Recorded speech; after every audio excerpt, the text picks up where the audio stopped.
कोई शेयर पर इफ़ेक्ट किस तरीके से अपने ऊपर लेता है, ये तो हमारे ज्ञान की वृद्धि के अनुसार है कि हमने उस शेयर के ऊपर क्या क्या एनालाइज किया है कि स्विच मोबिलिटी जो है ई बसों का काम कर रही है। काफ़ी लोग जिस तरीके से सर्च कर रहे हैं सर बसों वाली कंपनी कौन सी है, वो बढ़ नहीं रहा है। तो सर एक एसजेवीएन था, ये भी जल्दी से नहीं बढ़ता था, लेकिन हुआ ना, डेरे दिया ऊपर गया। जब हम किसी चीज़ के ऊपर बिल्कुल अच्छी तरह से, और विशेष तौर पर मैं आपको एक चीज़ और बता दूं, क्योंकि मुझे सैटरडे को कहीं जाना है, यानी कि शनिवार को कहीं जाना है। जो ये आज की वीडियो आप रात को देख रहे हो, इसे मैंने फ्राइडे की रात को बनाया है, ये आप समझना। तो इस सत्र ख़त्म होने वाला वो एथनॉल पर है, तो फिर अगला एथनॉल का सत्र शुरू होगा। तो अभी तक की जो आपूर्ति वाली चीज़ों के साथ 12% के सपने में इसके अंदर एक जागरूकता आ गई है, और वो आपको बताने की लाजमी चीज़ नहीं है, क्योंकि आपको खुद ही पता है वो किस वजह से आ रहा है। चीनी के बाद दूसरा एथनॉल आ रहा है। कोई बना दी थी जिसके अंदर मैंने आपको बताया था कि OFS आ रहा है, और 69 रुपीज़ का OFS सरकार जो ला रही है, मुझे वो चीज़ वाजिब लगती है। और सबसे ज़्यादा इलेक्ट्रिक बसें आपको कहाँ देखने को मिलेगी सर भारत में, पूरे भारत में? दिल्ली में।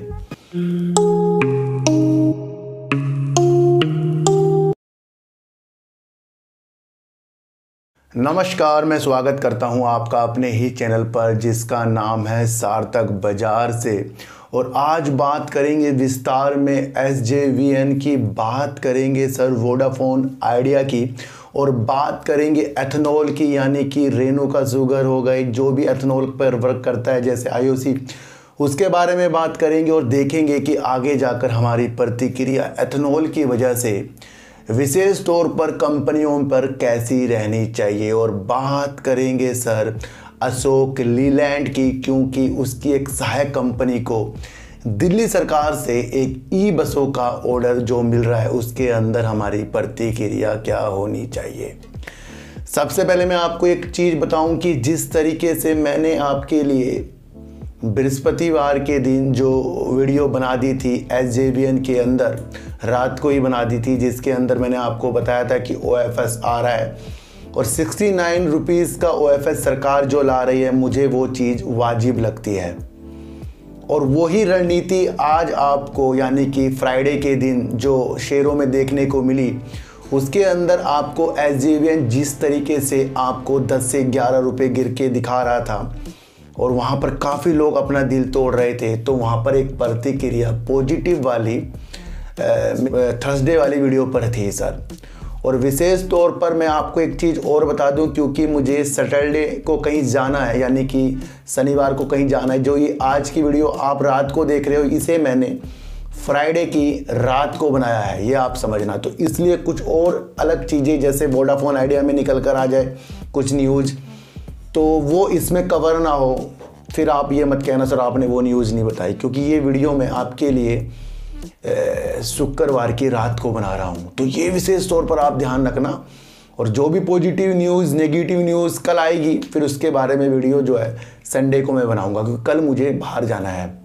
तो इन सारी चीज़ों को आपको समझना है कि जिस तरीके से हमारी प्रतिक्रिया आगे की दिशा देखने के लिए होती है, और वो होती है एक दिशा, और वो कंपनियां अपने द्वारा दिखाती है, या किसी द्वारा कहीं से कुछ ऑर्डर मिलना हमारी प्रतिक्रिया उस कंपनी की ओर वाजिब कर देती है। मैं बात कर रहा हूं हिंदुजा ग्रुप की कंपनी अशोक लीलैंड की, और अशोक लीलैंड की एक सहायक कंपनी जो है, जो EV में काम करती है, इनकी एक सहायक कंपनी है। और अधिकतर आपको देखने को मिला है कि स्विच मोबिलिटी जो है ई बसों का काम कर रही है। काफ़ी लोग जिस तरीके से सर्च कर रहे हैं सर बसों वाली कंपनी कौन सी है जो ई बसों में वर्क करेगी, अधिकतर जो सबसे छोटा शो शेयर मुझे दिख रहा है वो अशोक लीलैंड दिख रहा है। लेकिन इतनी सारी अच्छी न्यूज़ आने के बाद भी ये शेयर उस गति की तरफ नहीं है जिस गति की तरफ हम सब सोच रहे हैं। तो जब इस तरीके की नीति हर एक शेयर में हम देख लेते हैं कि भाई उसका सब कुछ अच्छा हो रहा है, वो बढ़ नहीं रहा है। तो सर एक SJVN था, ये भी जल्दी से नहीं बढ़ता था, लेकिन हुआ ना, डेरे दिया ऊपर गया। जब हम किसी चीज़ के ऊपर बिल्कुल अच्छी तरह से संतुष्ट हो जाते हैं, तो फिर उसमें हमें धैर्य देना है। अशोक लीलैंड क्या हमारे पैसे डुबाएगा? सर लेट कर सकता है, कि हर एक चीज़ के लिए, लेकिन आपको समझना है कि इसकी सहायक कंपनी जो है स्विच मोबिलिटी ई बसों के लिए वर्क कर रही है। दिल्ली सरकार से ई बसों के लिए 950 लोअर फ्लोर के लिए स्विच मोबिलिटी को जो है दिल्ली सरकार के द्वारा मिल रहा है, और ये एक अच्छी रणनीति जो है हमारे सामने आ रही है। दिल्ली सरकार की द्वारा ये बताया जा रहा है कि वो 6 महीने में ई बसें जो 12 मीटर की होती हैं सड़कों पर दौड़ना शुरू हो जाएगी। यानी कि ऐसी बसों का निर्माण जो दिल्ली सरकार देख रही है सपना, वो देख रही है सर सीसीटीवी कैमरा सहित, जीपीएस सहित, और पैनिक बटन उस बस में होंगे। तो 950 फ्लोर के लिए स्विच मोबिलिटी को एक दिल्ली सरकार से इस तरीके का एक हस्ताक्षर होते हुए आपको देखने को मिला है। अब इस वर्क के लिए स्विच मोबिलिटी वर्क करेगा, और ये सहायक कंपनी आपको पता है किसकी है? अशोक लीलैंड की है। अशोक लीलैंड देश में दूसरा सबसे बड़ा वाहन का निर्माता है, ये मैंने आपको पहले बताया था। और जिस तरीके से ये फौज आर्मी के लिए भी, यानी कि डिफेंस के लिए भी ट्रक का निर्माण कर रहा है अत्याधुनिक वाली चीज़ों के साथ, और फिर इसकी जो कंपनी ई बसों पर वर्क करेगी तो उस पर हमें विशेष तौर पर ध्यान रखना चाहिए। सबसे ज़्यादा इलेक्ट्रिक बसें आपको कहाँ देखने को मिलेगी सर? भारत में, पूरे भारत में, दिल्ली में। तो ये एक बहुत ही अच्छी रणनीति वाली चीज़ जो है दिल्ली से निकल कर आ रही है, जिसके अंदर अशोक लीलैंड यहाँ मजबूत हो रहा है। मजबूत का मतलब है कि हम उस शेयर को अपने द्वारा अपने पास रख सकते हैं। सर अब बात करेंगे एथनॉल की, और एथनॉल जो है कहीं ना कहीं हमारी साथ साथ जुड़ता ही जाएगा, क्योंकि जिस तरीके से केंद्रीय खाद्य सचिव की मंत्री जी की तरफ से एक बयान आ रहा है कि जो मौजूदा सत्र में, यानी कि जो मौजूदा सत्र आपूर्ति का था एथनॉल का, वो कब ख़त्म हो रहा है? अक्टूबर में ख़त्म हो रहा है। यानी कि जहाँ से भी कंपनियाँ एथनॉल लेगी वो एक सत्र होता है, वर्ष होता है, वो ख़त्म हो रहा है अक्टूबर में। और अक्टूबर में ही उन्होंने कहा है कि वो अपना लक्ष्य पेट्रोल में जो एथनॉल मिलेगा वो 12% तक का वो अपना लक्ष्य पूरा कर लेंगे इस सत्र में। तो कहीं ना कहीं ये बेस्ट न्यूज़ निकल कर आ रही है, जो एथनॉल की दृष्टि हमारे सामने से उजागर करती जा रही है। जब इस सत्र में ये चीज़ें हो रही हैं, और ये जो सत्र खत्म होने वाला है वो एथनॉल पर है, और फिर अगला एथनॉल का सत्र शुरू होगा, तो अभी तक की जो आपूर्ति वाली चीज़ों के साथ 12% के सपने इस अक्टूबर में जो देखने को, मतलब इस साल ही देखने को मिल जाएंगे, वो 12% होंगे। और ये एक ऐसी रणनीति हमारे अंदर दिखा रहा है जो आगे जाकर एक बेनिफिट की तौर पर हमें एथनॉल लग रहा है। अब एथनॉल पर कौन कौन सी कंपनी वर्क कर रही है ये आप सबको पता है सर। G20 में एथनॉल को ज़्यादा उठाना, ये मैंने पहले भी आपको बताया था। फिर श्रीलंका हो गया, फिर अफ्रीका हो गया, फिर बांग्लादेश, इस तरीके के जो देश भारत से आपूर्ति करने की चीज़ों के साथ दिख रहे हैं कि भाई हम यहाँ से आयात भी करवा सकते हैं, और यहाँ पर वो सीखने के लिए भी आ सकते हैं भाई हो क्या रहा है। तो एक छोटी बात इंडिया के लिए नहीं है कि वो एथनॉल पर इस तरीके से वो वर्क कर रहा है।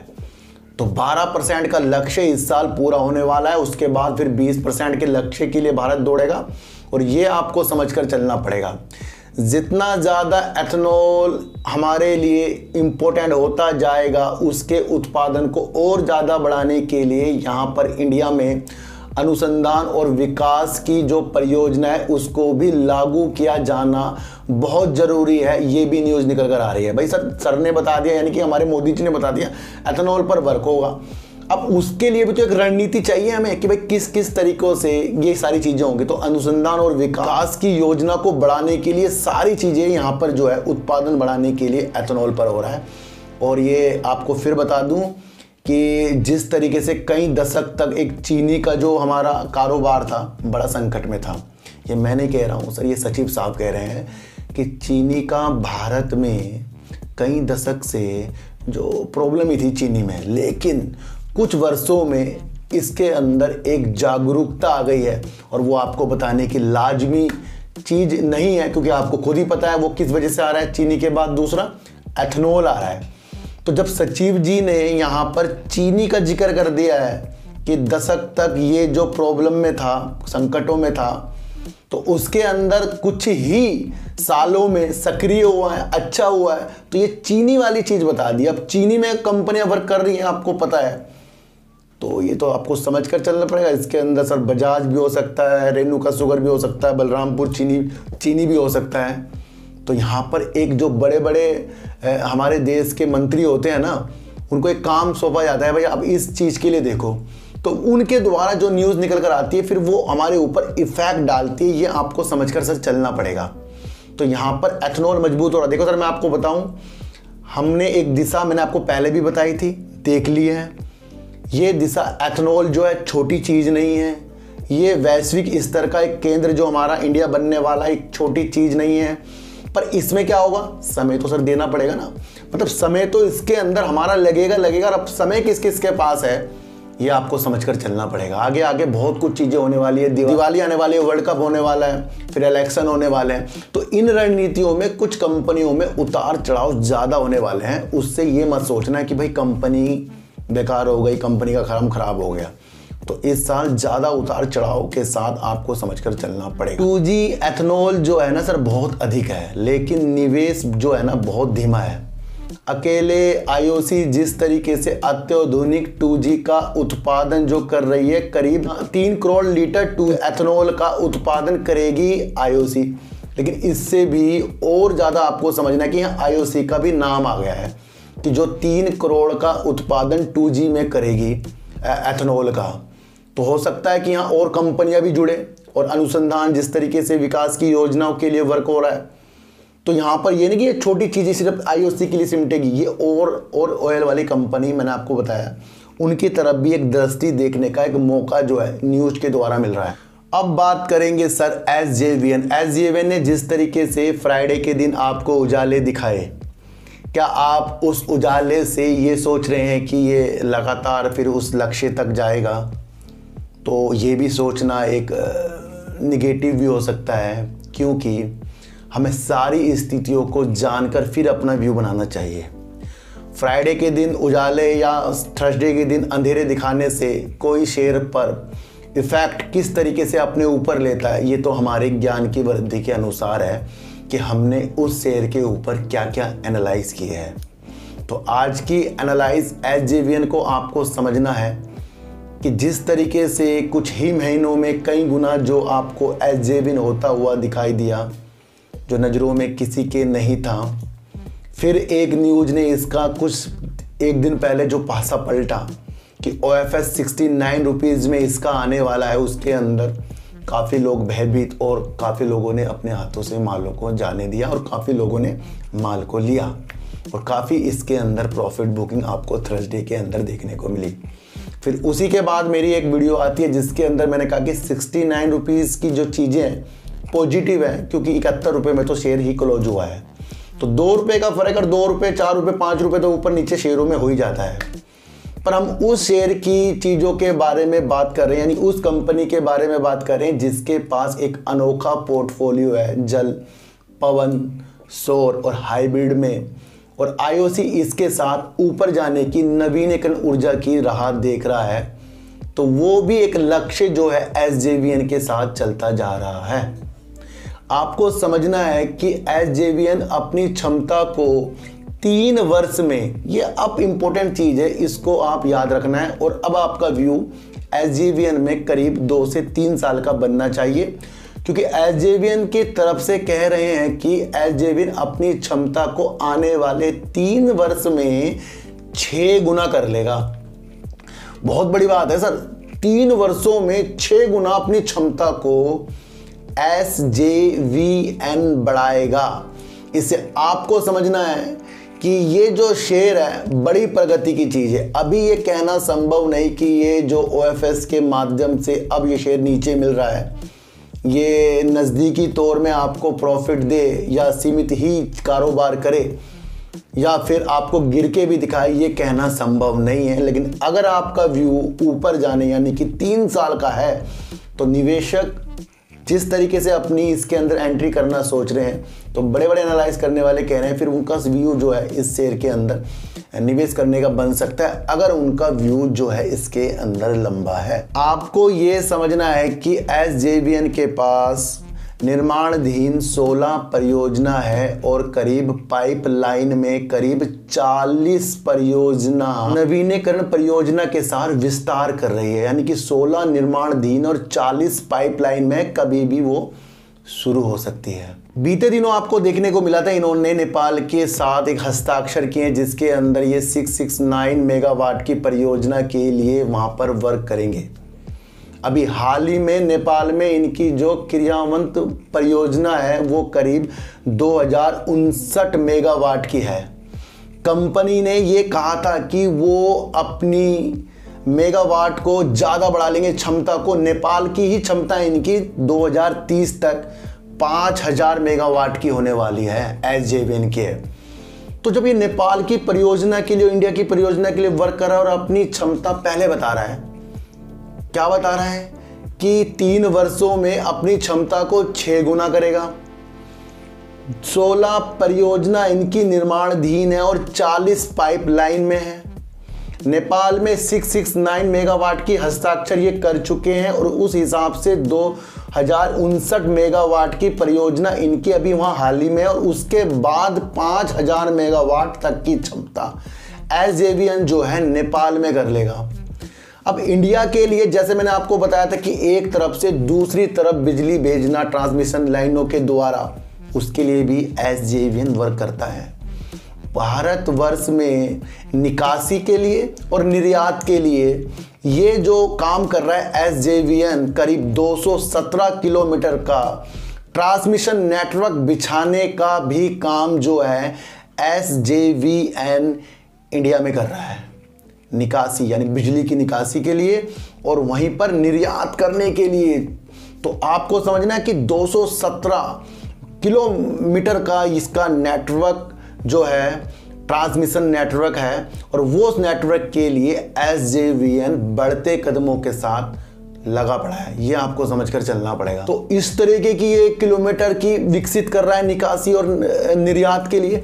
तो क्या ये 217 किलोमीटर में ही अपनी विस्तार करेगा या इसे और भी बढ़ाएगा? ये विस्तार कर रहा है अभी।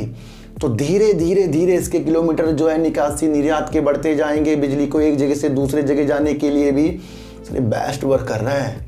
तो ये हमें समझना है कि अब हमें ये देखना है कि OFS तो सरकार ला रही है, वो तो अपना धन जुटाएगी अपनी होल्डिंग को बेचकर, वो जरूरी भी है क्योंकि सरकार की हिस्सेदारी काफ़ी ज़्यादा है। ये तो लाजमी जब शेयर नीचे होते हैं तभी हमें पता लगनी चाहिए, क्योंकि ये तो बार बार आता है कि कितनी कितनी शेयरधारिता होनी चाहिए। वो तो अनोखी चीज़ नहीं है, लेकिन सरकारी चीज़ में ही OFS जब आता है तो हमारे दिल टूटते हैं और कोई शेयरों को टॉप में लेकर सोचता है कि और ऊपर जाए। लेकिन वैसी चीज़ों के साथ नहीं शेयर लेने हैं, बल्कि जो चीज़ मैं आपको बता रहा हूँ कि भाई इनके नेपाल में IOC के साथ है, फिर REC PFC, जिस तरीके से मैंने आपको बताया था कि वो कंपनियों के लिए नवीनीकरण ऊर्जा को बढ़ाने के लिए इस तरीके से पैसे भी आवंटित करेंगी।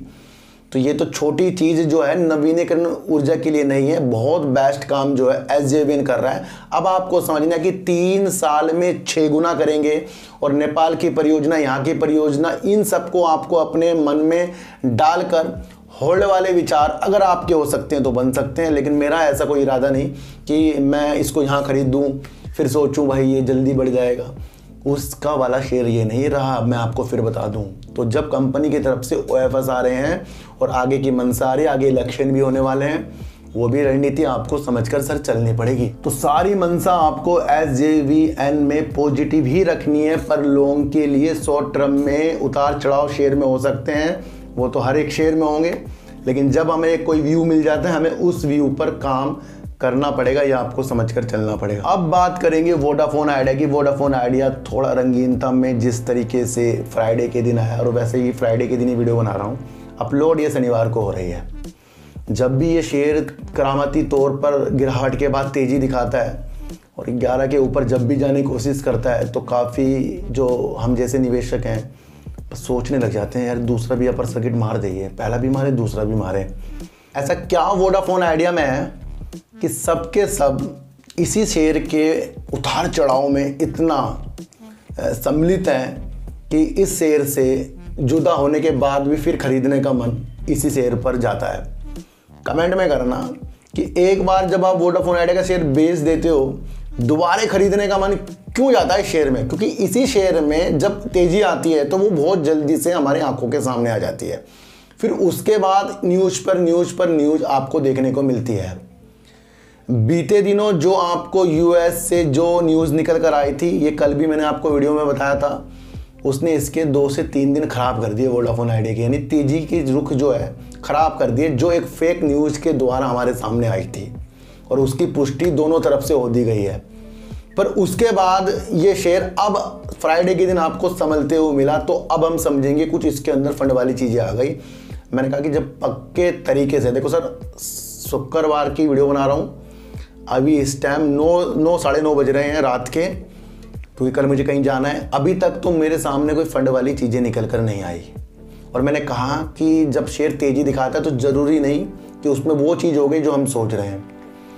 तो मैं इसलिए बार बार आपको वोडाफोन आइडिया थोड़ा सा इस तरह ला रहा हूँ, क्योंकि ये इस टाइम फोकस में है।